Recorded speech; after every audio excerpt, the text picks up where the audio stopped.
Ever Web3 PH Summit happening here at Draper Startup House. I hope all of you are ready to learn from experts about cryptocurrency, metaverse, and NFT to help you land a high-paying, non-technical Web3 job. This afternoon's first event is entitled Proof of Work, How to Jumpstart Your Web3 Career. This session will begin with a presentation from our keynote speaker, followed by a panel discussion led by a moderator. Now, without further ado, let me introduce our keynote speaker for today. He is JC Macalental, the CMO of Bitsquela. Bitsquela is a Filipino-led edutech platform that strives to make Bitcoin and cryptocurrency education. To formally begin the session, may I invite Mr. JC Macalental on stage? A round of applause, please.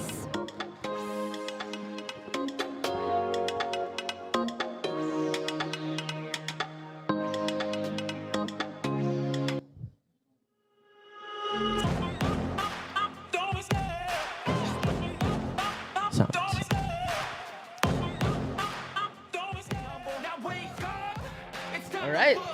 Yeah, GM guys, this is JC of Bitsquela. It's a pleasure to be here. I see a lot of familiar faces. Thank you so much, guys, for spending the time with us again.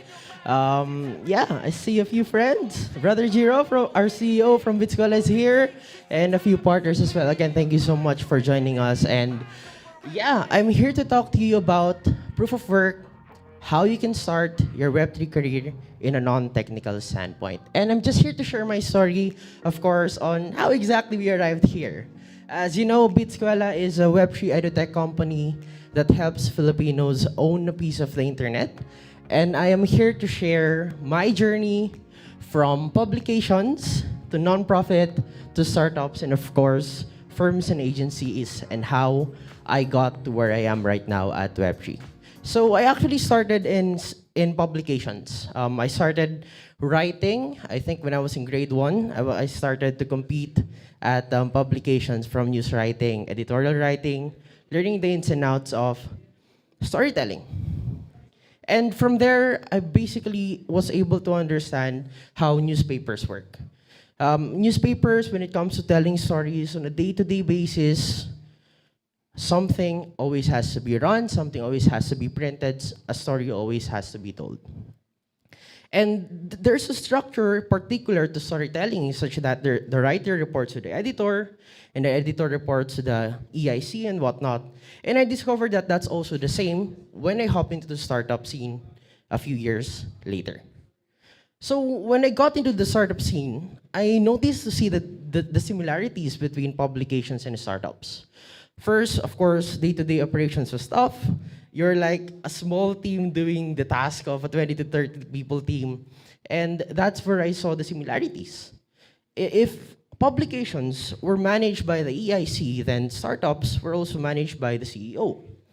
And from there, I was able to find my place basically in the startup scene. Now, first, of course, there was coding involved. I got exposed into hackathons way back 2018, 2019. And nung nangyari yun, first, I was still studying back then, and I didn't know really how to code. No, I didn't know how to make websites. I was a non-technical person trying to break through my way to startups. But I found that when you are building a startup or a particular company, it's not all about the tech and the development side. There's also a growth part involved, a marketing part involved, a scaling part involved, the branding, all those other non-technical stuff are as equally important as building the product. And that's where I realized that while technical builders are building the product, the non-technical builders are responsible for building an audience around the product. And that's what my talk here is about. Again, guys, I'm JC Macalintal, the Chief Marketing Officer of Bitsquela, and you are going to learn proof of work, how to land your non-technical job in Web3. Now, just to give you a brief background, like I said, I started writing, and this is where my passion started to kick in. I thrive off of telling stories, writing copy, of course, for events, community launches, and other particulars. And this was way back, I think, in 2020, where we were able to work with Derek Ramsey for one of the nonprofit organizations that I was working with. It was for Wolf. Basically, it was a foundation for the killed in action and wounded in action soldiers. And really, on all of these opportunities, my role was the same. I was that marketer who told the stories of brands, all the way from publications, feature articles, editorial articles, opinion columns, all the way through nonprofit, to startups, and even now in Web3, my role still rings the same. But before we dive about Web3 and, of course, non-technical opportunities, I want to run through, of course, in a non-technical perspective, told the differences between Web 1, Web 2, and Web 3. Of course, Web 1 is all about read and write. There was no way that you could interact with anyone else in the internet. And Web 2 in particular was all about interaction. And just to put it simply, one of the things that's evolving right now is that people think that at Web3 we are technically reinventing the wheel. But it's not. It's just the next step towards consumer behavior. My brother and I, Miggy Azurin, actually talked about this in our latest Twitter Spaces. And Web3 is just about that. It's all about consumer behavior evolving from just interaction to just read, write, to actually owning a piece of the internet. May it be NFTs, other digital collectibles, or even cryptocurrencies. And of course, again, I wanted to highlight the importance of non-technical jobs in tech industries. Because if there are tech gods out there who are building the infrastructure and building the tech around what they're building, I've learned to love working with technical founders who are just actually building what they love, building just products and nothing more. You're going to see a lot of founders like these in Web3, people who just want to build infrastructure, people who just want to build tech, and not do the marketing, community side, the nitty-gritty of the audience building side of things. And of course, while they're building the tech side of things, the dApps and the other features of these Web3 tech companies, we're there, the non-technical people are there to help them build an audience around the product. And this is why I say that marketers and community builders are as important as the tech developers building the product. Because without non-technical people who are diving into Web3, these products will always remain as the best products nobody would know about. Let me repeat that. Without marketers, community builders, or non-technical people helping and building in the Web3 space, these Web3 products will be the best products that nobody will know about. And that's where basically I started to flourish. Once I found my place, that I'm a marketer and a storyteller, building brands all across from Web 1 to nonprofit and now to Web3. And I just want to give you more background about what we're building here at Bitskwela before we end the talk. According to a report by OECD, 74% of Filipinos are aware of crypto, but 83% of which don't understand it well. And when that happens, billions and arguably millions of pesos in USD are going into an asset class that people don't actually understand. And as you may know, billions have been lost in crypto-related scams locally. And our vision at Bitskwela is actually to build a Philippines for crypto adoption for Filipinos. So I'm inviting you guys to head over at www.bitskwela.com. If you guys want to learn more about educational crypto modules and materials, you're going to learn about it in the different dialects that you would want. Right now, we are available at English, Filipino, and other languages such as Bisaya, and Kapampangan is also actually coming soon. And for the past 5 months of building Bitskwela, we've been seen, or our story has been seen in multiple press and articles, including the likes of CNN, Esquire, Business World, and other publications. So the point is, I am a non-technical guy who doesn't know a piece of code ever. Like, I can't read any piece of code ever since I started my journey in Web3. But whether you code or you don't, you have a place in Web3. Because Web3 is not reinventing the wheel, it's just the next step to consumer behavior. From reading and writing, to interacting, to actually owning a piece of the internet. Again, it's just consumers evolving the way that they transact and interact with the world. The internet is another layer on top of the reality that we live in, and that consumer behavior is changing. Because if technical builders are working on the infrastructure of things, I'd actually argue that the non-technical builders are working towards the adoption of things. And again, the future that we're building here together, that's why all of us are here, is an internet owned by the people, built by technical and non-technical builders together. Again, guys, this is JC Makalintal from Bitskwela, helping you own a piece of the internet.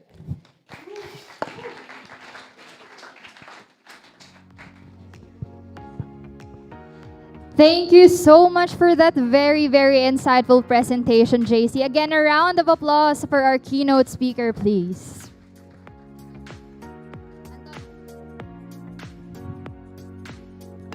Moving on to the next part of our program, we will be joined by 4 notable people in their respective fields.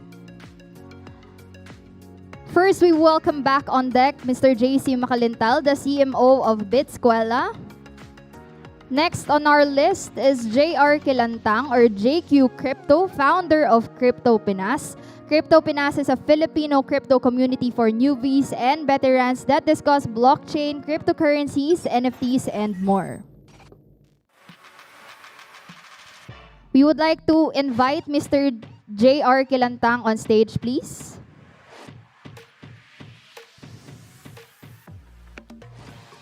Next, we have EJ Reyes, the growth executive of Breather DAO. Breather DAO is the NFT asset factory of blockchain games. We provide high-volume asset production tailored to specification for some of the largest guilds in the metaverse so they can supercharge their play-to-earn economies.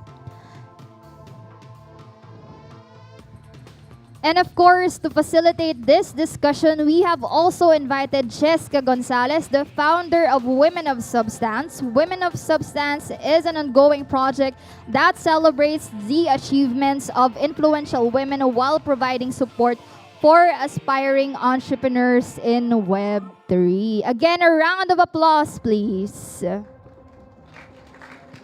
Good afternoon, everyone. Good afternoon.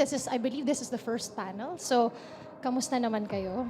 Gising pa ba? Gising ba? Nakakain na kayo ng lunch? Or ako lang pala hindi? Okay. I'm here to facilitate the proof of work, how to jumpstart your Web3 career.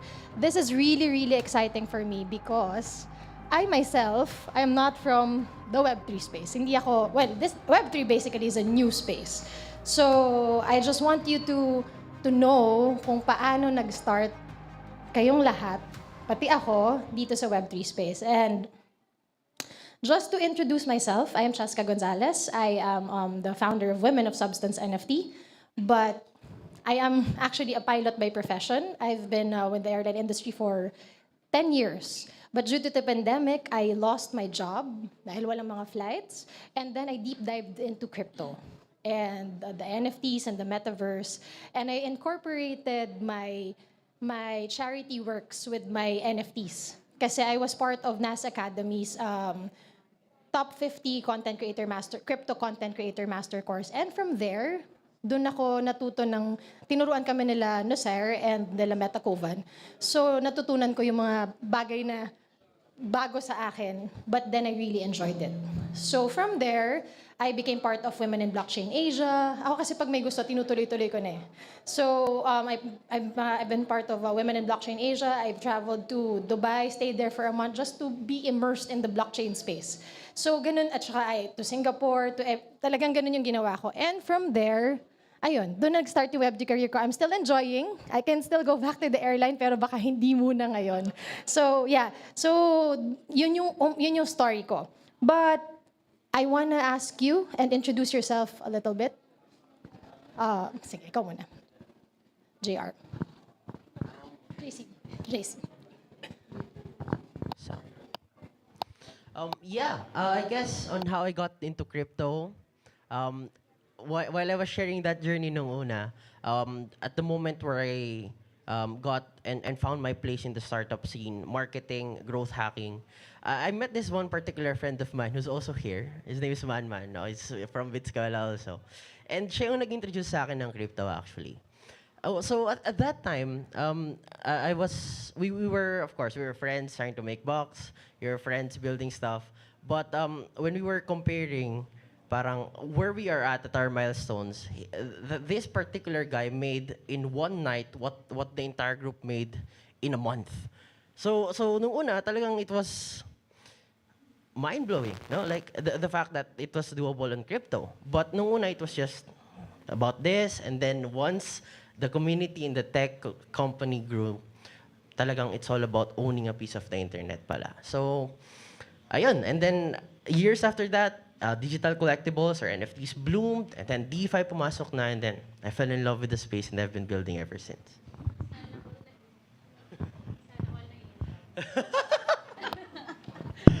I guess ganun din ako. Na-in love ako sa space, kaya ako nandito. How about you, EJ? Yeah, hi everyone. So my crypto journey, everyone started from not knowing anything, right?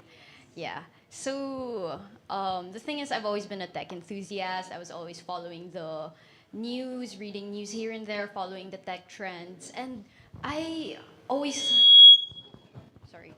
heard about crypto, and I tried to follow it as well. But the thing is,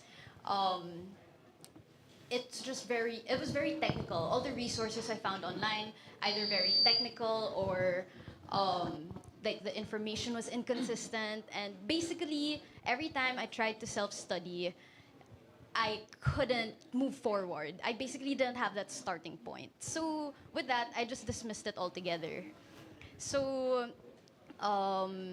yeah, I had a friend who kept shilling crypto to me. He was like, you should check it out, you should check it out. But I didn't want to get into crypto, like, because you sort of have to invest into it, right? To super understand it, to get into the space. And I didn't want to get into it. I'm very, like, risk averse. So, like, I didn't want to buy into it just because. So there, he was telling me to join for the longest time, and I was like, no, I don't understand. And yeah, one day he just invited me to join Breeder, and that's basically where my journey started. Love it. Yeah. From talaga, you need to experience it first. And may mga friends ka na sasabihin sa'yo, mga influence na sumali ka na dito. Kahit ayaw mo, papipilitin ka nila. Pero then when you experience it, you will love it. Yeah, exactly. How about you, JR? Nice stories, guys. So guys, hi everyone. I'm JR. So I got into this space since 2018. Nagsimula ako with investing. I think yun talaga yung pinaka-start ng halos lahat eh. Investing into crypto, expecting high return, di ba? Kasi doon tayo nabubulag initially.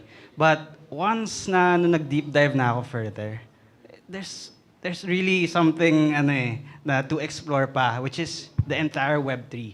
And I think yun yung pinakamagandang silipin natin, the other opportunities aside from investing, aside from trading. And that is what you can build in this space. So we'll discuss that more later. Yes. Pero yun nga, yun yung pinaka starting point, investing. Then napasok na ako sa career side and building my own projects. Gana, yeah. Grabe, may mga kanya-kanya talaga tayong story. Pero ito yung question ko. What is your college course? Kasi 'di ba tayo iba-iba talaga 'yan. Dito mo malalaman na kahit ako personally, I'm a nurse by profession. Ang graduate ako ng Bachelor of Science in Nursing pero hindi ko siya ginamit at all. So it doesn't mean na pag nursing yung college course mo, yun na yun. But ikaw, anong college course mo, JR? Okay, so ang background ko is chemical engineering. Wow. I am a licensed chemical engineer, so board passer. Woo. But Hindi biro yun. I found out na hindi ko siya hindi ko siya passion, no. I want to make an impact sa world, and I found it here sa Web3. Oh. Yeah, so nag-full focus na tayo sa Web3. Tinalikuran muna natin yung... May valid ID pa naman ako, hindi pa naman nag-expire. Nagre-renew ka naman ng PRC, so it's so fine. Ako din, nagre-renew ako ng PRC. Pero Yeah. hindi ko So, ginagamit. parang yun na lang yung pinaka-benefit ko from the Yes. 5 years of studying. May napagod ka sa pag-aaral. at saka- Para lang sa valid ID. But yeah, Yeah. yun ang aking background, and full switch na tayo to Web3. And it's been an amazing journey so far. Wow, from chemical engineering, kahit yung chemical pa lang narinig ko, parang wait lang. How about you, EJ? So I graduated business administration. I actually started in a tech course. I was originally computer engineering, but I couldn't handle the very technical side of it. But I've always wanted to work in tech. And so here I am with business ad, trying to focus on like the business side of Web3. Because something people often forget or perhaps don't even think about is Web3 is not all tech. There's still the business side of it. That's why it's very open to all, very inclusive. Yes, and kahit ako hindi ako matek. So, I know that how it feels. Kala nila pag sinabi mong Web3, naka-ano na yun agad sa tech. Yeah, yep. That's not true. Yep. I'm more of the sales and marketing side of Exactly, Web3. So, exactly. maraming jobs na talagang pwede sa inyo. Like, lahat ng pwedeng ma-fit na courses pwede. Tech or non-tech. And how about you? Yeah, ako, I haven't actually been to college yet. I'm still an undergrad. Wow. How old are you? I'm 20 years old. Sorry, nag-keynote na siya. Narinig niyo siya kanina, 20 years old. Hindi graduate ng college. Hindi pa nagka-college. And he's here. Nakaka-goosebumps. You're amazing. Yeah, thank you. I really appreciate that. And inabot akong K-12 eh. Like the first year college ko, biglang nagka-pandemic. I was supposed to go to UPD, but I've been exposed to startups na rin kasi ever since. I built when I was 13, ganun. And when the Web3 thing ran, before kami mag-college, that's it. No, and I'm here now, and it's obviously flipped my life and helped me impact a lot of lives. Wow. So, ma-pressure tayo. Parang yun yung message ba na to? Parang na-pressure ako. Dapat at, 17, medyo ano na ako, pa-CEO na ako. So, pero you're amazing. So, tatanong ko lang sa kanya kasi na-amaze ako. Eto. Do you think you will consider, dahil you're earning na eh, you're earning from this is your passion, do you consider on going back to college or going to college in the near future, in the next 1 to 2 years? Yeah, I actually planned that out eh. I think before I dove into like building full time, I had to process it internally na, okay, if I were going to do this, kasi I'm here at Bitscola now because education has always been my passion. I've been teaching din kasi ever since I was 15, 16, marketing and in our community sa Social Media Marketing Philippines. And I'm here right now because I've met awesome mentors in the space that have guided me along the way. So my internal reasoning was I only have to build because the opportunity came and it doesn't come to everyone. Yes. And just have the humility to become a 22-year-old freshman because school will always be there. Oh, I love that. Alam mo, I think, kasi I have kids and I believe na ganyan yung mindset na ngayon ng mga kabataan, ng mga Gen Z, just like me. So, ganyan na yung ng Gen Z. But, I guess, when you kasi dive into Web3, medyo mahirap nang makaalis eh.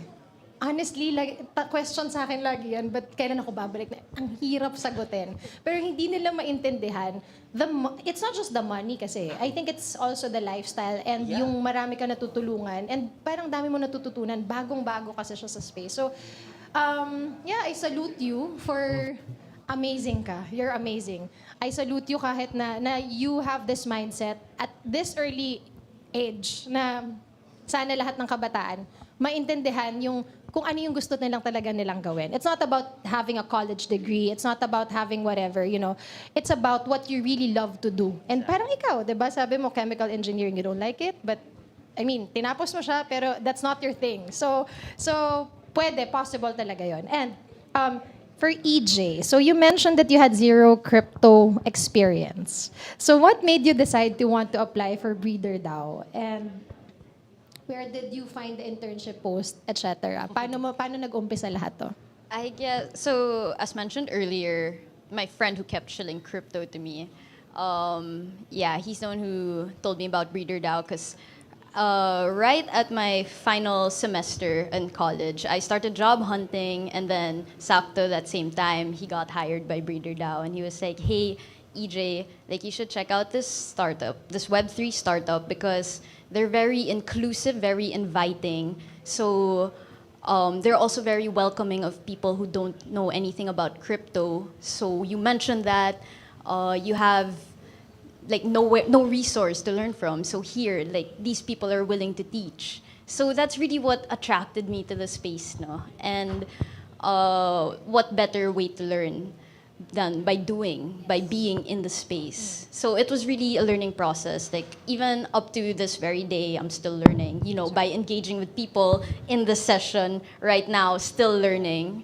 It's a continuous learning process. Exactly. Kahit at ang maganda lang sa Web3, well, it's a pro and a con. Feeling mo, pag 1 month ka na dito, you feel that it's a year already. Parang feeling nila, pag naka 1 year ka na, parang super tagal mo na dito. Yep. And hindi ko So alam much bakit ang things can bilis-bilis ng araw pag sa Web3. So yun lang yung nakita ko. And it actually starts with yung shilling ng friends sa crypto, di ba? Yeah. Tapos, parang kasi skeptical pa tayo dyan before eh. So, I guess, pagka meron kang trusted or when you start with good education or at least nag-umpisa kayo na about education first and talagang inaral mo muna, kahit ano pa yan, kahit feeling mo skeptical ka doon, pagka natutunan mo yung basics and alam mo talaga yung foundation, magiging madali nang intindihin, mas madali na siyang i-apply. Okay. Thank you for that. Wait lang. Okay. So, for you, JR, can you tell us where you first learned about crypto and what inspired you to be a crypto content creator? Yeah. And what's your branding yung sa mga TikTok mo? Yeah. So I haven't mentioned to everyone. So mga hindi pa nakakilala sa akin, you may know me as JQ Crypto on TikTok. So I create educational content. As much as possible, try ko is simplify for everyone. Up to talagang kahit high school student ka, you get to understand what Web3 is. Ang hirap pa nga kasi may mga skeptics na binabash ako. But I try to shrug it off lang, ganyan. Pero yun nga, before I got into content creation, ang pinaka-first exposure ko, like I said, was investing in crypto. It was after getting into the stock markets. So, nag-aral ako ng trading, ganyan. I figured out how to use technical analysis, yung mga ganyan, charting and all. So, parang, okay, you can earn a lot sa crypto kasi it's very volatile. You can definitely earn from the ups and downs. But eventually, recently, I think we are all aware sa nangyari recently sa Play to Earn. Axie Infinity was that thing dito sa Philippines before it went crashing down. Pero syempre, we all got into this hype of Axie Infinity. And syempre sumabay din ako. At that time, ang daming nagtatanong sa akin, how do you get into Axie? Hindi ko magets eh. What is an NFT? What is ganito? What are tokens? What is a SLP? Paano mo siya napapalit to ano? Grabe yung barrier to entry with Axie. But they understand how the game works. Yeah. Pero how to operate the tokens, how to use a crypto wallet, diba? How to use an exchange, yun yung problem. So I started on YouTube. I created a YouTube channel and I created guides for Axie Infinity and other play-to-earn games. So yun yung pinaka-first na nasimulan ko. Then after a month, unexpectedly, I got parang 12,000 subscribers na mabilis kasi there's definitely interest. But it went crashing down. So I lost yung parang viewers na interested with play-to-earn and I realized na Web3 is, or crypto, hindi pa tayo familiar with the Web3 term, no? crypto is bigger than we think. Yes. It's not only play to earn. So I dove further, yeah. And nag-start ako with helping guilds. I created Discord servers, I helped them with the communities, managing them. And this was all pro bono. Kumbaga, libreng service for them. And they saw my potential kasi talagang nagbe-build ako ng communities from there. At doon ko rin, na-discover ko na naman, how do you bridge the gap dun sa Web 2 to Web 3 na i-educate natin yung bigger picture. So that's when I started TikTok. Kasi TikTok was the avenue for Filipinos. Dito tayo babad halos lagi. Sumasayaw tayo, mahilig tayo sa dancing. Gana.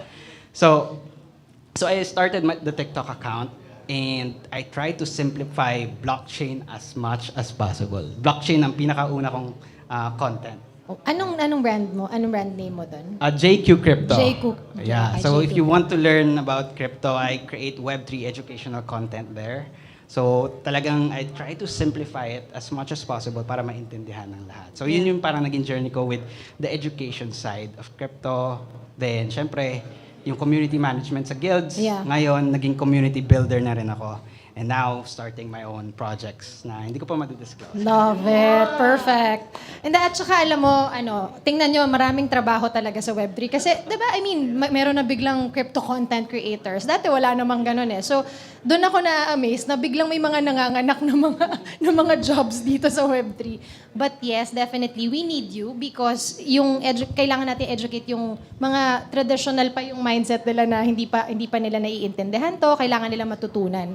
So, follow nyo siya sa TikTok, saka sa YouTube. Follow me, guys. Okay. So can you share some work opportunities in Web3 for non-technical people, EJ?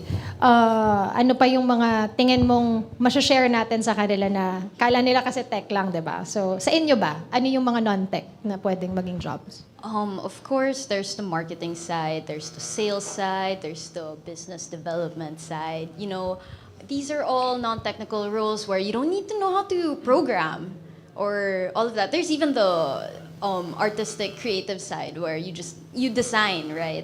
So honestly, literally everything you do in Web 2, you can very much find as a Web 3 equivalent. So it's really inclusive, very open to all. It's just a common misconception kasi when you say crypto, like as these people mentioned earlier, you think of the financial side, you think of money, getting rich quick, technical analysis and all of that. You're just like, what is all of this? But again, Web3 is not all about the money. It's about the community as well, like collaborating with different builders, building on ideas. So it's literally, possibilities are endless.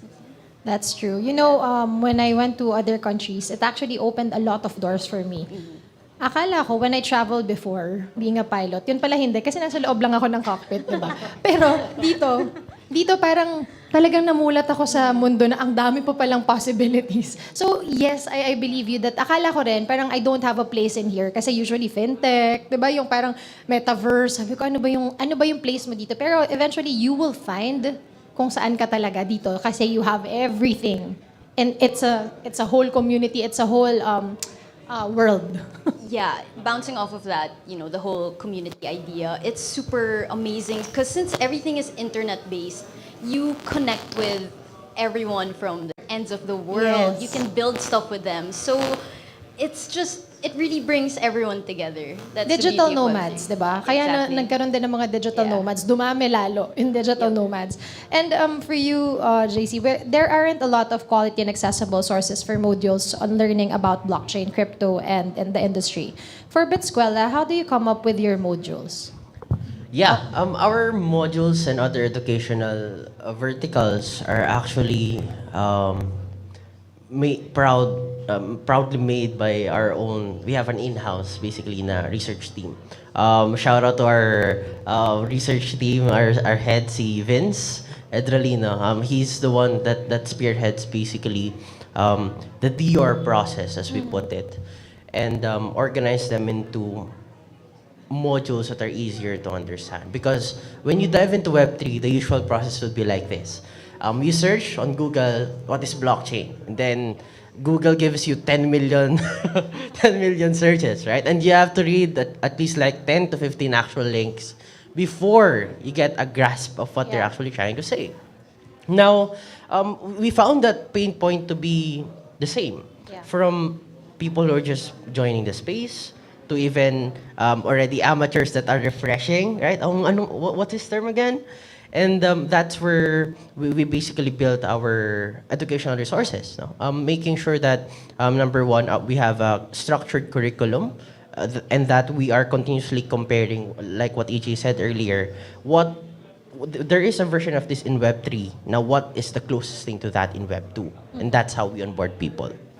Usually sa curiosity ng mga tao, kung ano yung tinype mo sa Google, di ba ang saya, parang kayo yung consolidated na nasagot from Google. Exactly. Amazing. For EJ, what can you advise to those that are thinking of moving to Web3 but don't know where to start? And maybe you can tell them a little about BreederDAO. Yeah. Honestly, I guess the biggest help I received was the people around me. Because again, I keep emphasizing that the most unique thing about Web3 is the community. And I really mean it because everyone is so willing to help each other, to share their resources, to teach each other. And they don't ask for anything in return. Because that was just, wow. So, surround yourself with amazing people, with a good community. One of the first communities I was exposed to when I entered crypto just last April was actually this community right here, Web3PH. And, they're very true to their name that they're open to beginners. Yeah. And one of the really amazing things is, as a beginner who doesn't know anything, you get to engage with owners, with very established people, with Web3 startup CEOs. So there is just so much to learn. And when you engage in conversations, there's that pressure to contribute to the conversation, right? Yes. But the thing is, in Web3, everything is so friendly. The community is so friendly that you can just be a listener and no one will make you feel bad about it. Yeah. So same thing happened in BreederDAO. It's also the community spirit is very much embodied there. They're very open, again, as I mentioned earlier, very open to teaching people. So since it's remote work based, you feel like it might be harder to interact with your coworkers, but that's not the case at all because they literally always say and promote if anyone has any questions, just message us right away, invite us for a call. We're more than willing to explain everything. And one of the things we also have in our work is every week we have Crypto 101.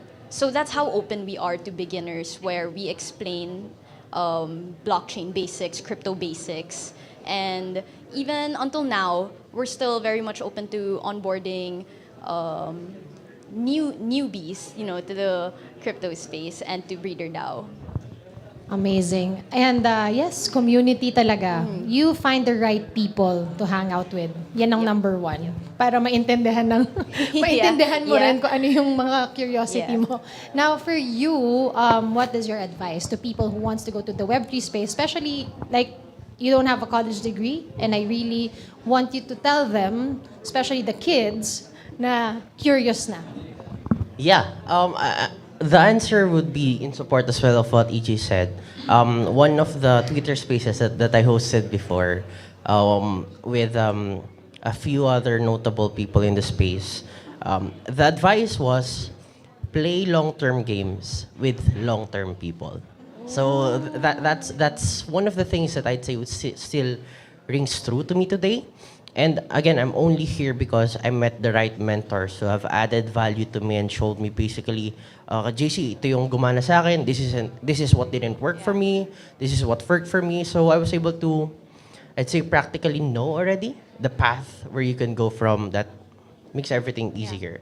And my advice would be, find, if a mentor wouldn't be readily available for you, because it's a more, I'd say, intimate relationship, and true mentors are difficult to find. Find a community that can give you the right support that you need in order to learn, build, or hodl, whatever that is. No? And once you find that community, try your best to contribute, and eventually you will be part of something that's greater than yourself. Oh, I love that. Yeah, and that's basically my story on how I met Bitsquela. When they released basically a CMO position, and I've been adding value to the community ever since. Our CEO reached out to me, and I'm adding value to them now. And I mean, I just say I've been in multiple industries, nonprofit, startups, tech, and the quality of people in the Web3 space is different. It's just That's true. That's Different. why we're here. Yeah. That's why we're here. Thank you. And you, JR, what's your advice to Okay, the so kids out there? yeah. Kasi for me, no, as you've heard with JC and other speakers here, regardless of your background, you can get into Web3. So kahit ano pa yan, it doesn't matter as long as you have the ability to study. Kasi studying is pinaka-importanting factor sa getting into Web3. It's complex, I get it. Pero the community is here to help you out. Ganon kami ka-dedicated to teaching everyone. Crypto Pinas, guys. Pag pumasok kayo sa Crypto Pinas, sangkatutak na educational content lang yan. Di ba? I don't even promote. Lahat yun, I just give out. Even on TikTok, lahat. Study it, get into Web3, build your career here. And ang pinaka-advice ko, no, I'm gonna give actionable advice, no? Na para alam niyo na yung pinaka-gagawin. Ang first na advice is to use or you utilize your current skill set. Yes. Whatever Know your ski- strengths. Exactly. Kung magaling ka sa design, magaling ka sa writing, magaling ka sa research, whatever that is, utilize or capitalize on that. Build a portfolio off of it. Portfolio. Kasi proof, social proof, ang pinaka-importante with Literal proof a of career. Yeah, proof of work, di ba? So yun nga, once you have the social proof, connect with the community. That's where you get the employers or the clients, di ba? Kailangan hindi ka mahiyain. Kailangan marunong ka makipag-reach out with people. You can even talk to me. Yung iba kasi nahihiya pumasok dun sa Discord channel ko kasi nahihiya mag-mic, nahihiya. I actually encourage everyone na pag nandun ako, magtanong kayo sa akin. If you have questions, ask me. Ganon ako ka-open to everyone. Everyone is welcome. Ganon. So, ganon ka yung community natin Amazing. with Crypto Pinas. And you can even message me or Yeah. post dun sa group natin, Crypto Pinas. So, build your portfolio, tapos connect with the right people, then apply. Tama. Yun na yun. Use your skill set. Yun na yung Kumbaga, huwag ka na maglabas ng investment. Gamitin mo na kung anong meron ka. Exactly. Ganon yun. And, sorry, I'd like to add pa, no? If ayaw mo naman ng current skill set mo, Palitan mo. pwede mong palitan. Maraming available resources and I've added tons and tons of free courses sa ating group. Social media marketing, meron doon. Yeah. Meron ding doon data analytics, di ba? Web3, mga tokenomics, Yeah. di ba? Andun lahat yun. Yep. So, Readily ang kulang- available. Marami Kulang na lang is dedication Yep. at mag-aral. Yeah. Ako naman, ang take ko dito, just to wrap this up, everything, Web3 is a new space. So, walang makakasabi na sila yung expert dito. Period. Yun lang yung sabihin ko. Lahat ng bagay natututunan. And kahit anong course ka pa, kahit saan ka nang galing, your circumstances, sabihin mong may pera ka, wala kang pera, you are welcome in Web3 because there are a lot of things that's in store for you. And also, yun nga, since lahat ng bagay natututunan, wala naman ditong pinanganak, marunong na ako mag-Web3. Diba? Marunong na ako magpalipad ng eroplano. So, wala namang ganun. So, you can learn whatever and you can approach this guys na talagang willing to help you in starting your Web3 career. And meron ba kayo ipa-plug? Fast lang, alam ko, tapos na yung natin. Pero if you have anything to plug, just a 1-minute plug lang each.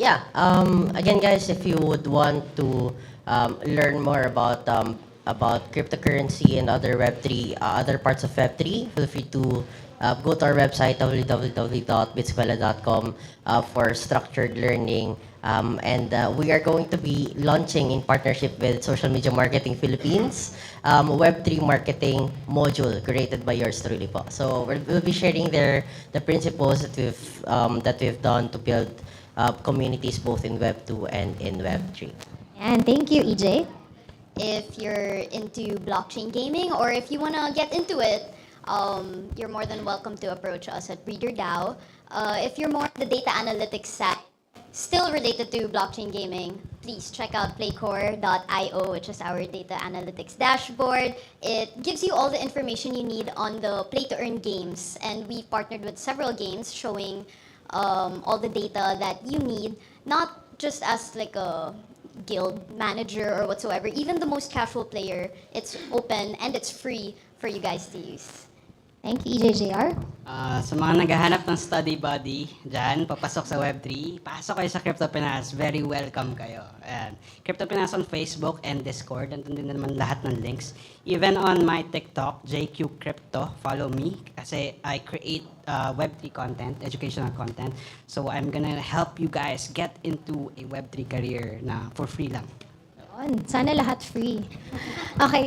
Thank you so much, Web3 Summit, for having us. And ako, ang last plug ko, hope I can see all of you guys for the Philippine Blockchain Week on November 28 to December 4 at the Marriott Grand Ballroom. I hope to see you there. Christopher Starr is actually also part of our speaker there. And yeah, it's mix of gaming and please follow us on philblockchainweek.com, and also my Women of Substance NFT is actually the official NFT of the Philippine Blockchain Week. So that's your ticket to the event. And yeah, there's a lot of surprises. And thank you, Web3 Summit, and thank you so much, guys, for having us.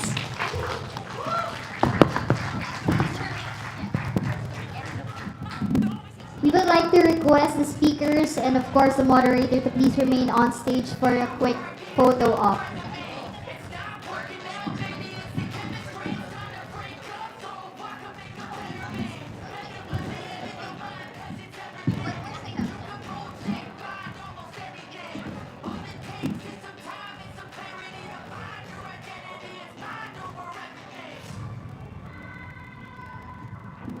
One more with Miss Bianca. Pag-open ng saan tayo magpipicture? Ayun.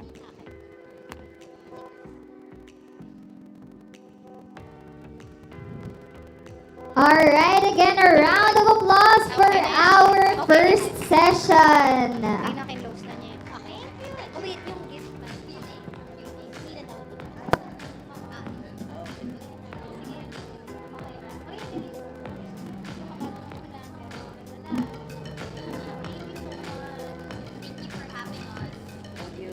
I hope all of you were able to pick up a thing or two in that very, very engaging discussion. Thank you all for taking the time to join us in this afternoon session. Proof of work, how to jumpstart your Web3 career. Next up, trade secrets, how to trade crypto without trading your mental health. Now for the most awaited part. The winner of the Tetrix link card is Mr. Gabriel Torres.